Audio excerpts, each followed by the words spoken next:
tous, bonjour à toutes, merci de votre fidélité. Chaque semaine, nous nous retrouvons pour commenter l'actualité et faire un travail de déconstruction. Alors, aujourd'hui, les thèmes sont tellement riches, il y a tellement de choses à dire, parce que je vais aborder 3 faits d'actualité qui illustrent la déchéance accélérée du monde dans lequel nous vivons. Il s'agit des actes de piraterie de Trump contre les tankers vénézuéliens, la publication du dossier dans l'affaire Epstein et l'abattage des troupeaux de bovins en France. Alors, tout cela va nous amener à un travail de déconstruction. J'ai intitulé ça « Nécessité de combattre l'aliénation pour prendre effectivement la main », parce qu'il y a urgence. Donc voilà pour le menu, et je commence tout de suite avec les actes de piraterie contre les tankers. Alors, quand je disais qu'il y a beaucoup d'aspects qui se télescopent, ce qui est mis en avant, c'est que Trump, qui ne respecte aucune législation, a pris le prétexte de lutter contre le narcotrafic pour attaquer des bateaux sans aucune preuve, aucune base judiciaire des pêcheurs, mais pour essayer de provoquer le Venezuela.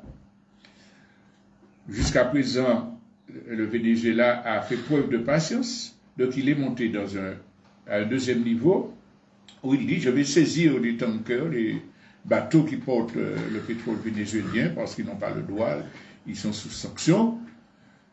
Il a saisi un premier bateau, la guerre n'arrive pas à commencer vraiment, il monte, il prend un deuxième bateau et il annonce qu'effectivement il a donné des ordres pour bombarder au Venezuela. Alors, il y a le fait que les États-Unis sont en crise, qu'ils sont écrasés par la concurrence des rivaux, notamment chinois, indiens, etc., que la guerre est bloquée en Ukraine et au Proche-Orient, que ça ne peut pas aller plus loin.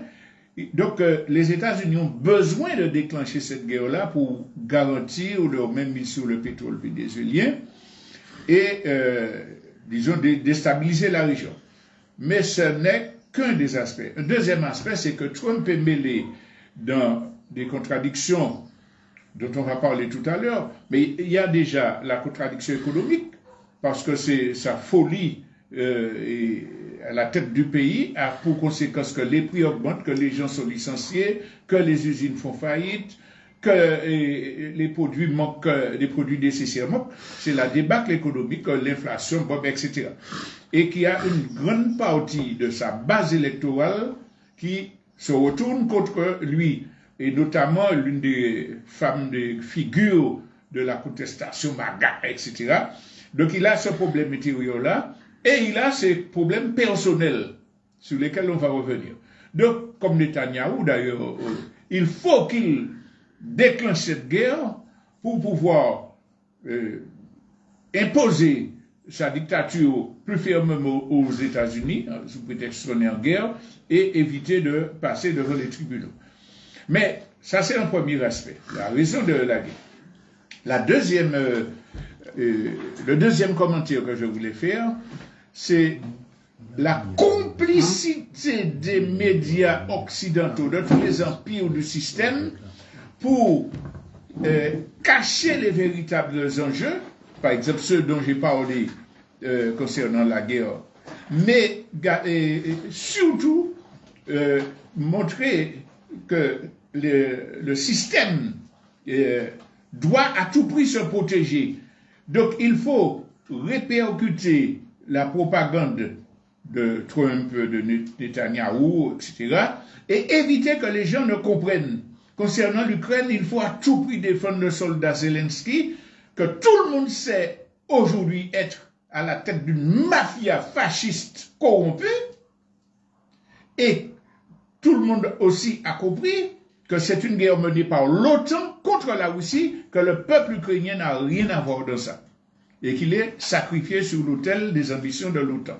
Donc les journalistes essaient de tout cacher comme explication. Mais derrière ces attaques qui sont faites contre les tankers. Il y a des questions beaucoup plus profondes dont personne ne parle et que je vais essayer d'aborder. Je signale cela parce qu'en même temps, l'armée ukrainienne attaque des bateaux, ce qu'ils appellent la flotte fantôme russe. Des tankers, jusqu'à présent c'était dans la mer Noire, et maintenant ils ont commencé à attaquer des bateaux de la mer Méditerranée. Quand on dit qu'on est déjà dans la guerre mondiale, des bateaux ont été attaqués dans la mer Méditerranée. Alors, on parle de flotte fantôme russe. Qu'est-ce que ça signifie? La flotte fantôme russe, ce sont des bateaux qui ne sont pas russes, qui n'ont pas de pavillon russe, mais qui sont sous des pavillons divers, de Libye, Panama, et qui sont accusés de transporter le pétrole russe qui est soumis à embargo. Très certainement, il y a du pétrole russe qui passe les frontières, qui contourne l'embargo grâce à ces bateaux sous pavillon étranger. Mais ce n'est pas une flotte.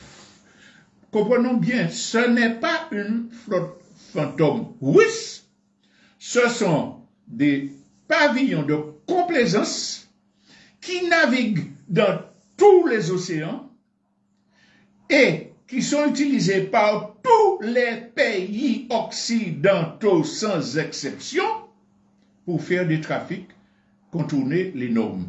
Par exemple, il y a des normes qui imposent aux bateaux qui font du commerce des limites au niveau de la pollution, de la qualité des produits, le suivi des marchandises.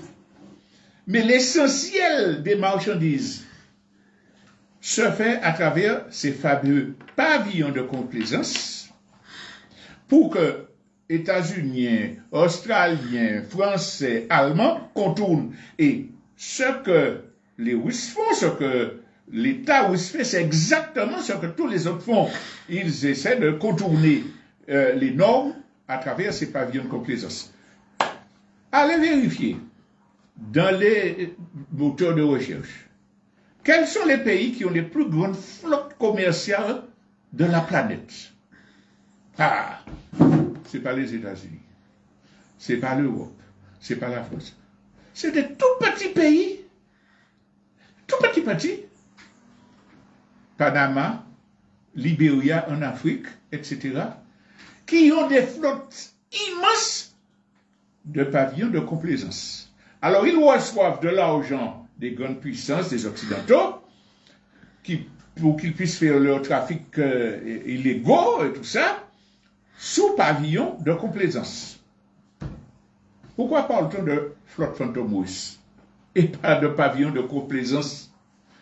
Je vous signale que le bateau qui a été arrêté, le deuxième tanker qui a été pris au Venezuela, il est sous pavillon étranger, je me rappelle plus, Panama ou je sais pas. Non, c'est pas un tanker qui est sous pavillon vénézuélien. Et le pétrole qui est dedans, c'est du pétrole qu'une société privée vend à des Chinois,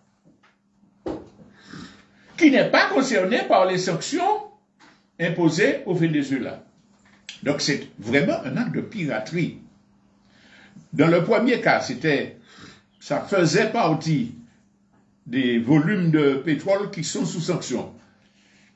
Illégal, pas de décision de l'ONU, etc., de la part des États-Unis. Mais on pouvait dire, bref, ça fait partie des sanctions. Mais là, non.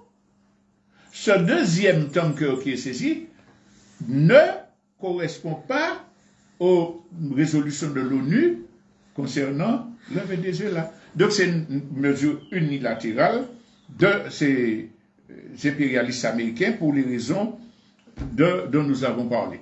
Alors, quand on a dit ça, on voit que tout ce que les journalistes disent, ils Ils le font de façon malhonnête, parce que ce que je vous explique là, ils le savent comme moi-même. Oui, mais c'est vrai que moi, je ne suis pas payé à 20 000 euros par mois par les multinationales pour manipuler le peuple. Mais ils ne vont pas le dire. Et ils ne vont pas faire la liaison entre ce qui est fait au large du Venezuela et ce qui se fait dans la Méditerranée. Ils ne vont pas faire de liaison entre le fait que Zelensky attaque en Méditerranée et que ce même Zelensky, que l'Ukraine envoie des mercenaires contre les pays progressistes africains, aux côtés de terroristes. Donc, on est dans l'ère de la piraterie barbare. Je ne prends pas la peine de revenir sur Israël, son génocide. Mais quand même, il faut signaler qu'ils ont encore autorisé à prendre de nouvelles colonies en Cisjordanie. Il faut toujours signaler que chaque semaine, il y a des bandes de sionistes, beaucoup de jeunes d'ailleurs, qui vont assassiner des Palestiniens, brûler leurs maisons, etc. On est dans l'ère de la piraterie et cela va s'étendre. Parce que les pays occidentaux, je l'ai expliqué à plusieurs reprises, ils ont pratiquement perdu la guerre contre la Chine. Ils ne vont pas faire harakiri, ils ne vont pas accepter de devenir pauvres, de voir le Niger reprendre son uranium. Ils vont déclencher la guerre et ils vont saboter tout le droit international pour faire ça. Donc ça, on est dans une dynamique de déchéance accélérée du droit international, du droit commercial international, du droit de la guerre au niveau international, des droits de l'homme, de la souveraineté des pays, etc., etc. Ça, c'était le premier élément. Le deuxième élément, publication des dossiers de l'affaire Epstein.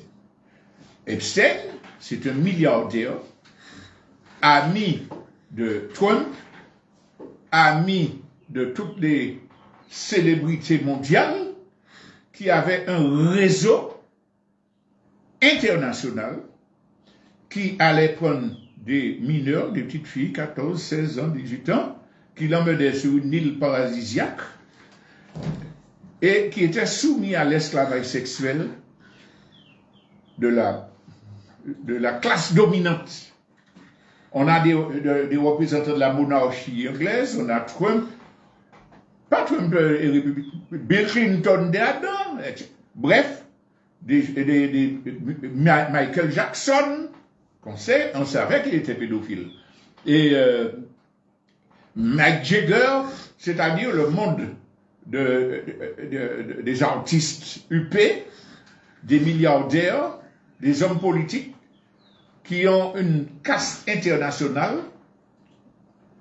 qui vit dans la débauche, dans le luxe, dans le pillage, etc. Donc, M. Epstein était chargé d'organiser ça avec ses jets privés qui allaient donner des rendez-vous. Et bon, tu as besoin d'une petite de 14 ans, viens, allez, tu prends le billet. En 1990, il y a une première dame qui avait été abusée mineure, qui a déposé un dossier devant le FBI. Son nom m'échappe.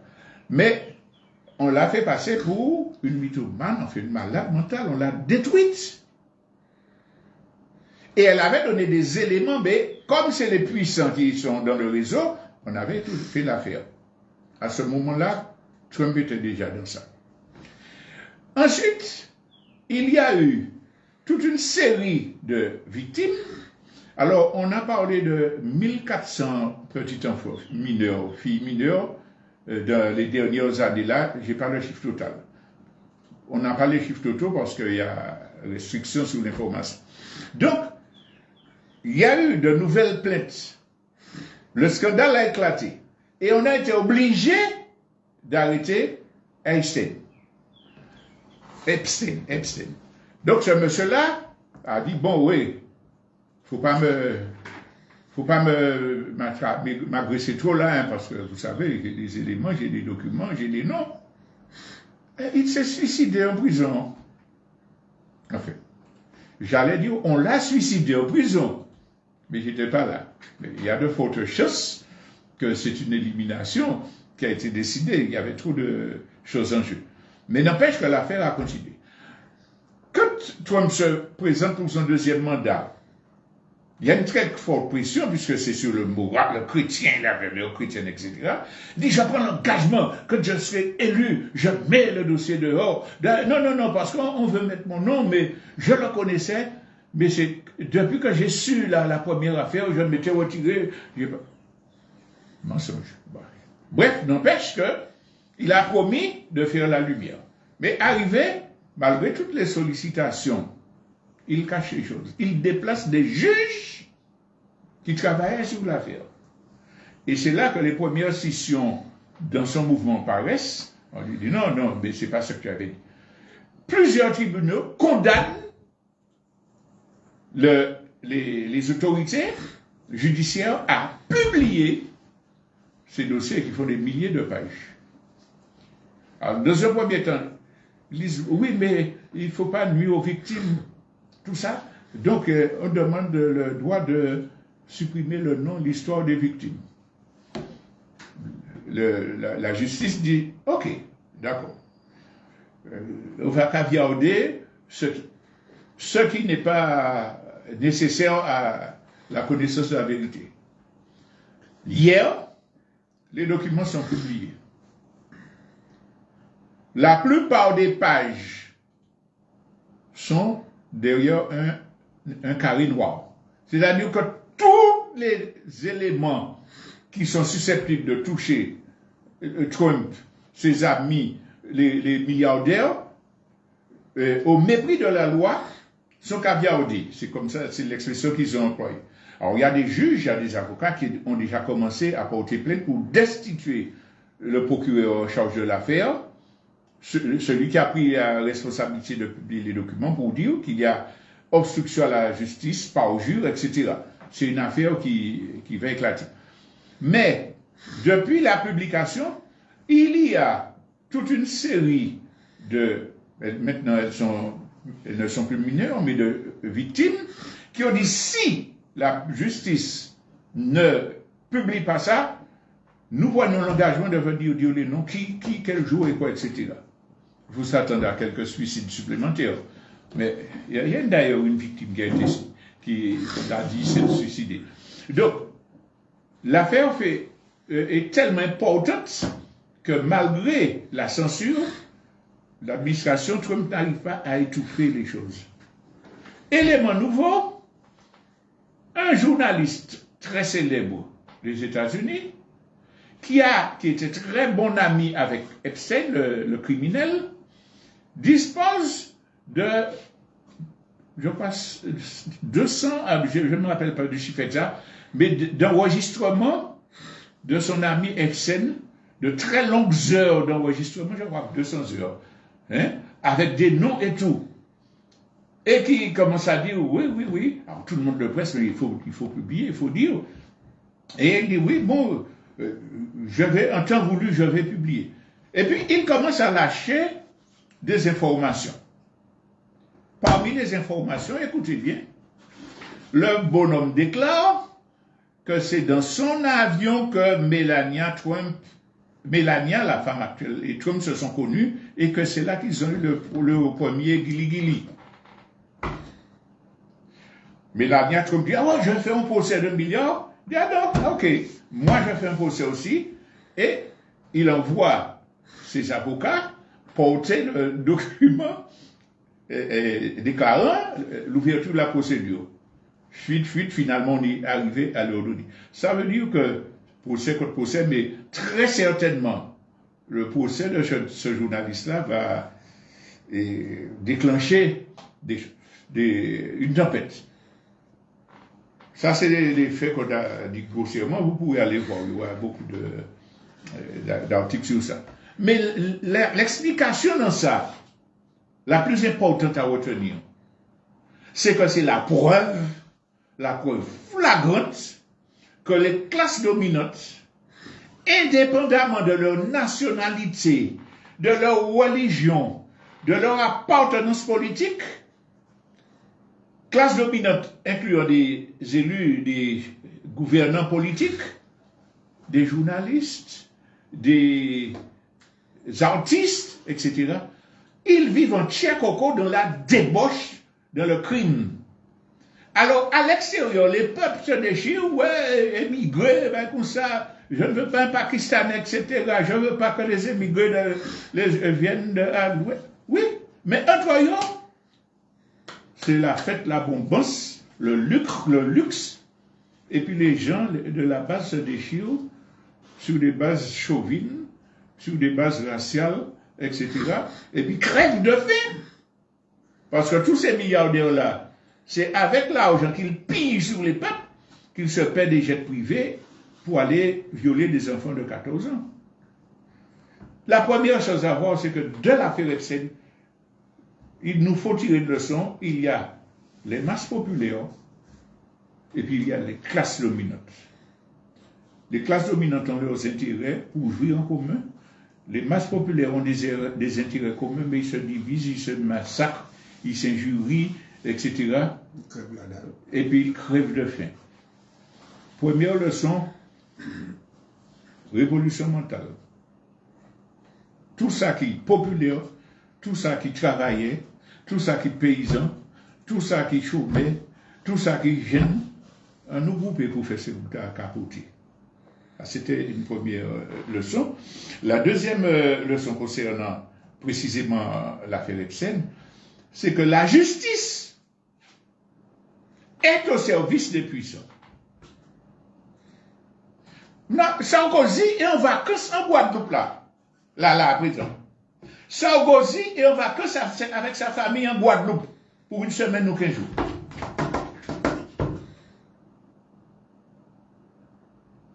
Oui, à vérifier. Comment il est pas en prison? Ah, il a son bracelet, monsieur. Bon, mais la complice de Epstein, madame là qui était cachée chez Tiffy, qui était cette dame-là, elle était en prison. Elle a reçu la visite d'un émissaire de Trump. Et quelques jours après, on l'a déplacée dans une prison de luxe où elle commande les repas qu'elle veut à l'extérieur et qu'on lui porte, qui a ses ordinateurs, elle est dans le luxe. Quelqu'un qui a fait des crimes aussi violents, d'un réseau pédocriminel de telle envergure, on l'envoie dans une prison de luxe. La justice, c'est pour eux. Vous, petit artisan, qui êtes saisi parce que vous n'aviez pas, malgré vos 80 heures de travail hebdomadaire, à payer vos impôts, votre compte est bloqué, votre mutuelle est fermée. Regardez ces messieurs-là. Quand ils sont condamnés, ils ne paient pas, hein, ils se promettent. Les banques leur font des crédits de millions pour boucher les trous. Hein. La lutte des classes, ça existe. Il nous faut mener la lutte des classes pour renverser ce système-là. Et le troisième élément va nous donner cette même leçon-là, puisque les paysans qui se suicident parce qu'ils travaillent comme des boucs. Enfin, vous connaissez la vie des paysans. En Europe comme partout ailleurs. Ils sont mobilisés massivement, ils vont en Europe, etc. Pourquoi? Parce qu'il y a une maladie qui est tombée sur les bœufs. Dermatose glandulaire, enfin bref. Le gouvernement, et Bruxelles et le gouvernement français décident, bon, pour éviter la propagation de la maladie, dès qu'on voit une bête malade dans un élevage, on tue toutes les bêtes. Le respect du vivant, de l'humain, vous imaginez ça, si c'était les êtres humains. Il y a une maladie contagieuse mortelle, et Jacques Cassal, on va tuer tous les gens du quartier pour éviter la maladie. Des bœufs qui n'ont rien, qu'on peut vacciner. On peut mettre en quarantaine. Qu'on peut mettre en quarantaine, etc. Non. Évidemment, ces éleveurs-là, ils ne sont pas indemnisés. On ne va pas leur payer des bœufs qui ont été tués. C'est leur faute. On va leur faire un sursis et des pots. Vous pouvez payer plus tard. La banque va peut-être attendre pour prendre le prochain prêt. Mais ils se suicident. Ce n'est pas le premier coup. Vous vous rappelez de la grippe aviaire? Il y avait la grippe aviaire. Alors, tout élevage de volatiles, etc., tout ça. Quelle est la leçon principale? C'est que l'élevage intensif, voulu par le système capitaliste, c'est un crime. La monoculture qui demande des pesticides, qui tue, qui empoisonne 92% des Martiniquais, c'est un crime consciemment fait par ces gens-là, au nom de la productivité. Les milliardaires qui vont violer les petites filles là, ils ont assez d'argent pour abattre un troupeau. Mais les petits paysans, nous les appelons petits, mais à l'échelle européenne, c'est des gens qui ont peut-être une cinquantaine de bovins, peut-être une centaine, à qui on vient ordonner de tuer. S'il pense au tracteur et puis il va lâcher du fumier dans une préfecture, on a mis des trucs devant la maison la seconde maison là, de Mako. Mais ils ont raison. C'est leur vie qui est en danger. Par contre, ce n'est pas la première fois que les agriculteurs se mobilisent parce qu'ils sont truandés, parce qu'ils sont assassinés. Oui, mais après la mobilisation, ils retournent chez eux, qu'est-ce qui change? Parce que le système n'a pas bougé.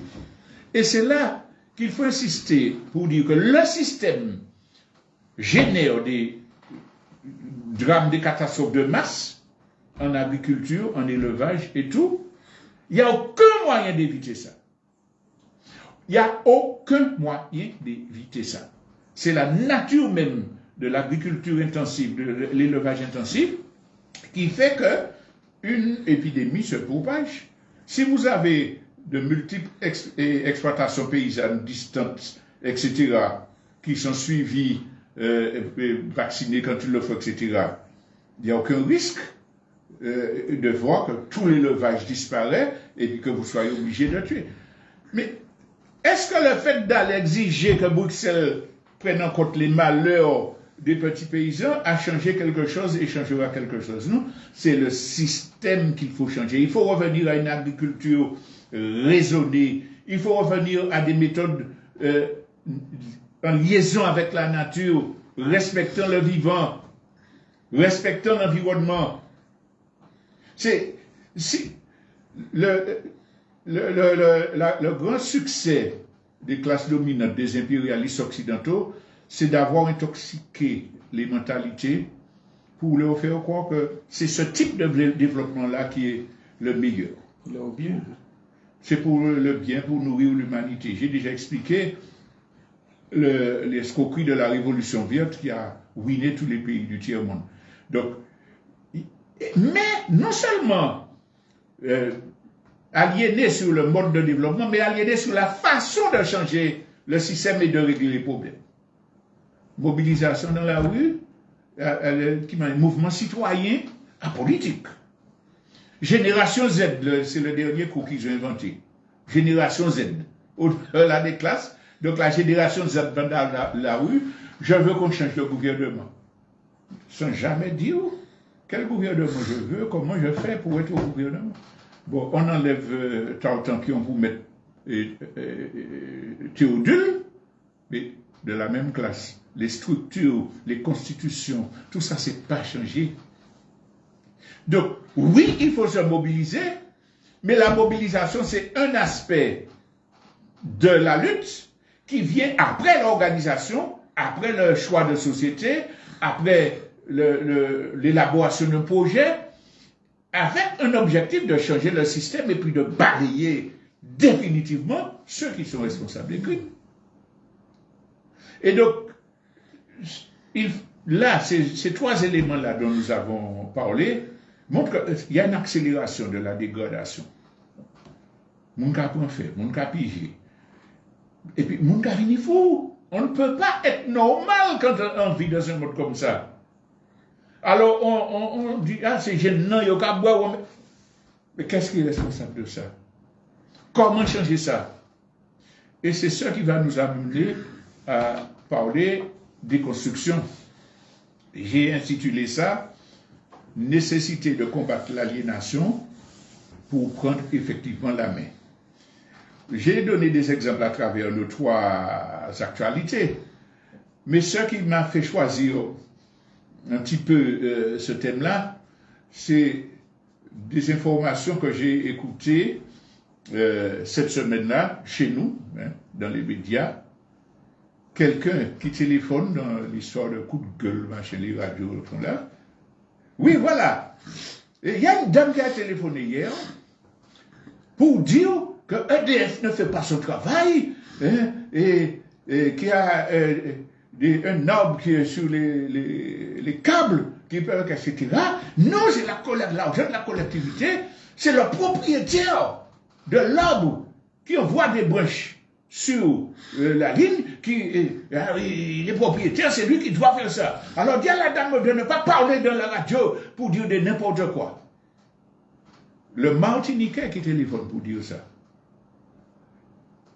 il n'a pas une intention de pernicieuse vis-à-vis de la dame en question.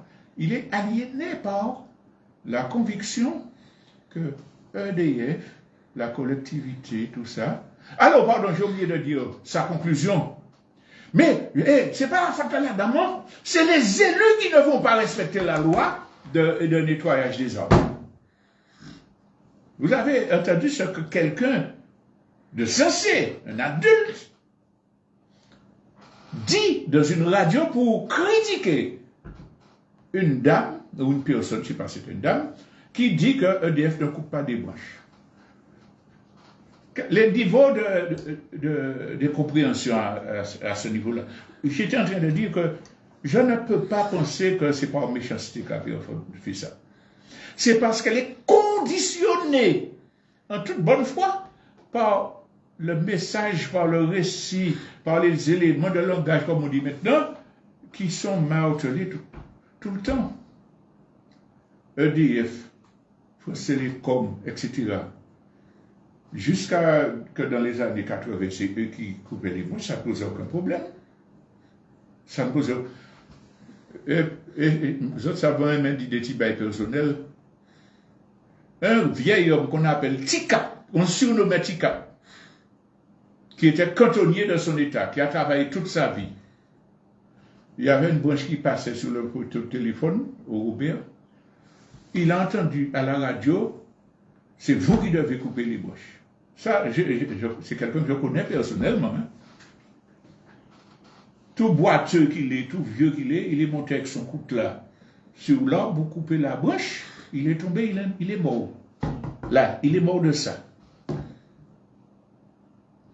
Avant, c'était le devoir des institutions. Vous croyez que l'argent que les EDF et Télécom n'utilisent pas pour couper les branches, c'est pour le bien public, c'est pour les actionnaires,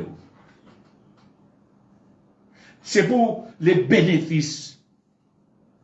Et ils ne réparent pas ce qu'ils devraient réparer. Et quand il y a un truc d'EDF qui brûle tous vos appareils, une montée en pression, ils ne vous remboursent pas. Pourquoi prendre pour l'argent EDF?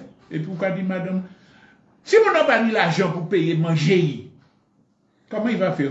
Si c'est une dame de 81 qui a un arbre, qui envoie une bouche là, comment va-t-elle pour couper? Ah, les propriétaires. Ben, il a en tête nous. Ça veut dire qu'on est conditionné, de bonne foi peut-être, mais on est conditionné.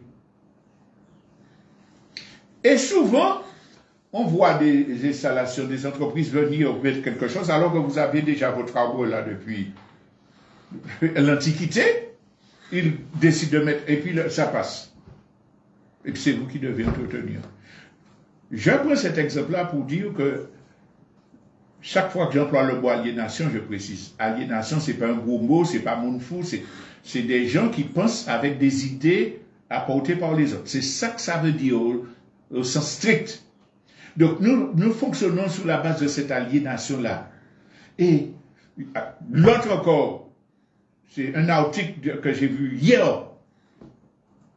L'octroi de mer est responsable de la pauvreté en Martinique. C'est l'octroi de mer qui fait couler les entreprises. On sait que c'est un thème rabâché, rebattu par les médias. TVA pas qu'à mettez les impôts indus sur les artisans. Non, c'est l'octroi de mer. Le seul impôt où les élus locaux ont une toute petite marge de manœuvre et qui est directement utilisé pour la population, c'est lui qui a fait nous malades. C'est lui qui a fait nous recettes. C'est lui qui a fait les prix chers, etc. Ça fait partie de l'aliénation qu'on doit combattre. Pour ça, j'ai déjà tellement parlé des fonctionnaires, Yichou, qui travaille pour faire études et puis qui a dans la service public, qui a servi le public, c'est lui qui a fait nous malheureux. Il n'a pas pour tout fait l'argent. C'est le cadre venu sans diplôme de l'autre bord, comme directeur, qui a un salaire 4 fois plus élevé que votre fille ou fils fonctionnaire. Là, ça prend tête. C'est fonctionnaire. Nous avons ce travail-là à faire. Nécessité de combattre l'aliénation pour voir qu'est-ce que nous devons faire pour sortir dans la mouise que nous connaissons. Il y a urgence. Les informations que j'ai données plus haut montrent l'urgence. La guerre est à nos portes. Quand la guerre va commencer au Venezuela, nous sommes directement concernés. Là, il y a une frontière maritime entre la Martinique et les eaux territoriales vénézuéliennes. La France est alliée des États-Unis et collabore en matière de renseignement et de projets militaires avec les États-Unis. Les conséquences en matière d'approvisionnement, nous allons les sentir. Donc, il y a urgence. Le génocide par substitution. Ce que Netanyahou fait en Cisjordanie, massacrer des populations pour mettre des sionistes, nous le vivons à un autre niveau. Il n'y a pas qu'à tuer nous. Mais il y a qu'à évacuer nous. Et il y a qu'à aider pour place là. Pour l'instant, c'est gentil. Mais quand la France va rentrer en guerre, quand les problèmes vont devenir gros là, vous croyez que le gouvernement français va prendre des mains pour que les forces de répression qui viennent ici là accompagnent les expatriés français? Jou malais pas ni bon garde. Jou malais pas ni bon garde. Nous ne savons pas où nous allons. Aux États-Unis, il est possible qu'il y ait une guerre civile aux États-Unis. Il est possible qu'il y ait un coup d'État fasciste aux États-Unis. Parce que imaginez que Trump, vous avez vu comment il agit, imaginez que Trump soit effectivement acculé dans le scandale pédophile là. Vous pensez que Trump va dire, ah ben oui d'accord, je vais en prison, etc. Il ne va pas trouver des gens de la CIA, le FBI qui a étouffé les premières. Il ne peut pas faire un coup d'État aux États-Unis.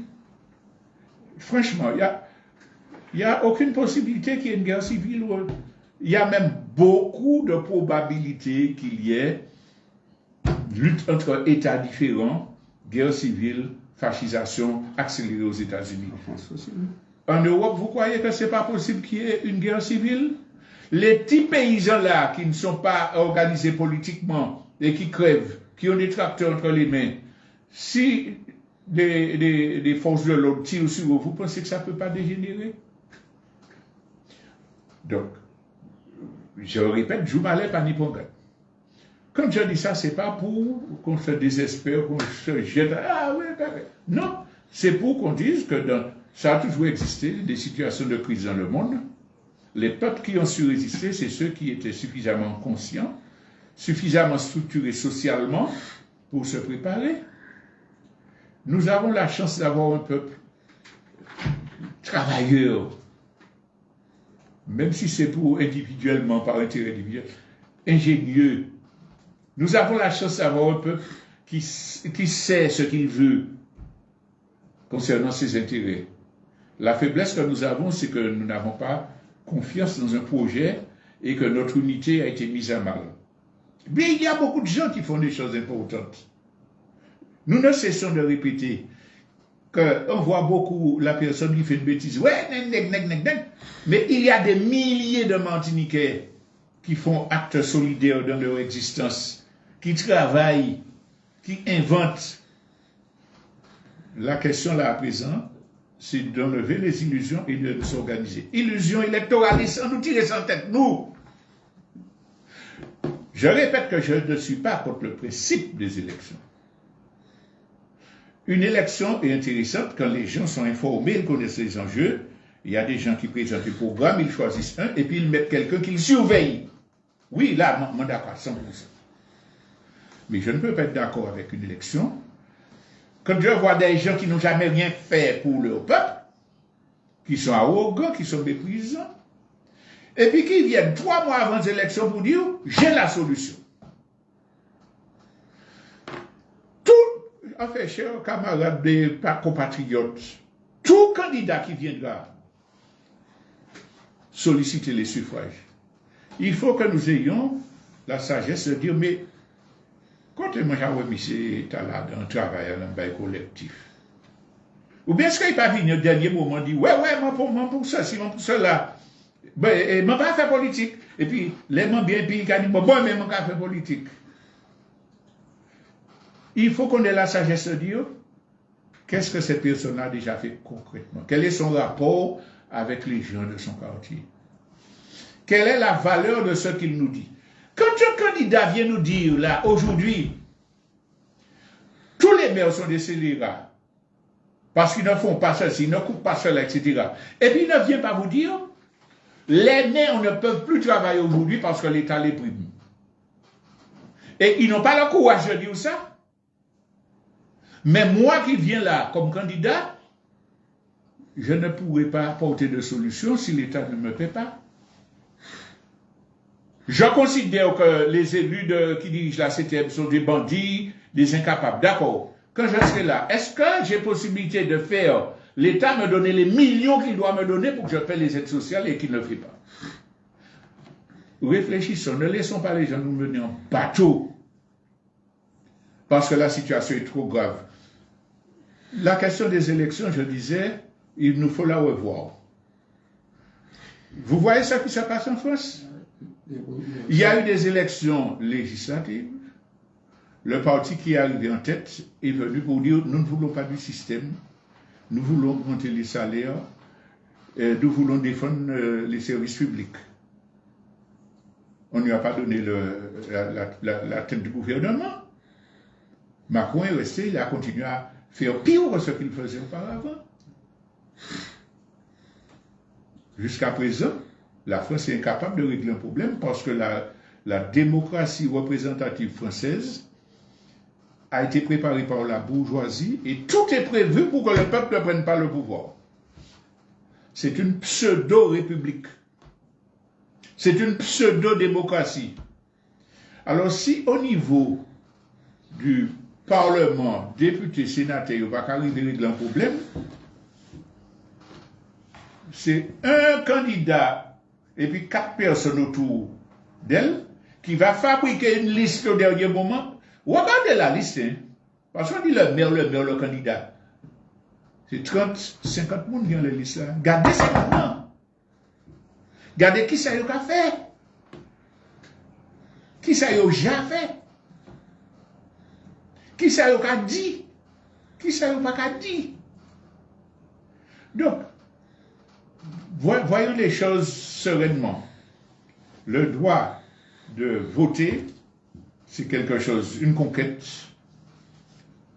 mais qu'on peut utiliser pour soi ou contre soi-même. Chaque Martiniquais est assez intelligent, chaque Martiniquais est assez intelligent pour dire, si l'équipe qui est là fait ce qu'elle peut, comme elle peut, bon. Si l'autre ne pourra pas faire mieux, je me méfie. Si elle fait mal, je la sanctionne. Mais, je ne vais pas sortir ensemble pour tomber en défi. quelle est la véritable urgence? La véritable urgence aujourd'hui, c'est de prendre la main. Et ça, nous pouvons le faire.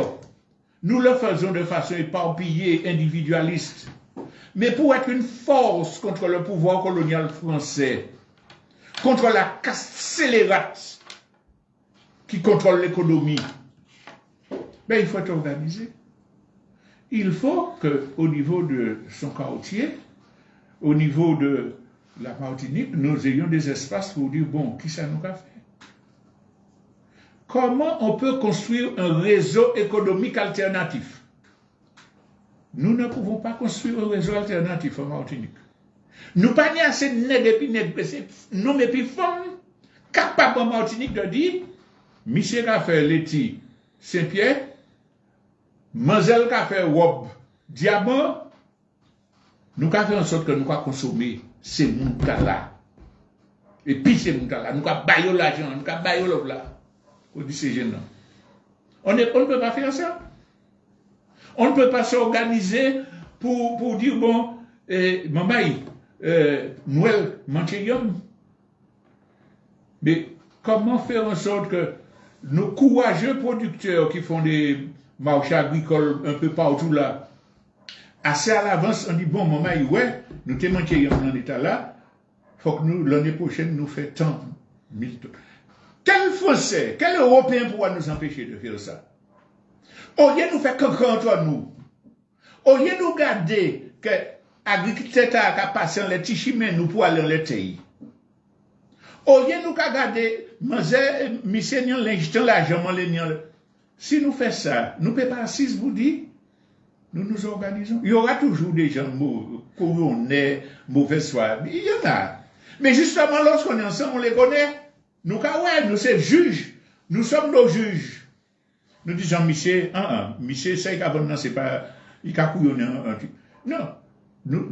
Il nous faut nous organiser, nous structurer pour créer des contre-pouvoirs. Les nous ensemble, nous avons bien qui est bon, qui n'est pas bon. Quatre yeux, qui bien qui est. C'est ce que nous appelons la démocratie directe. C'est ce qu'il faut construire. C'est nous qui prenons le pouvoir. Nous ne pouvons pas demander personne à rien. Nous avons le pouvoir là.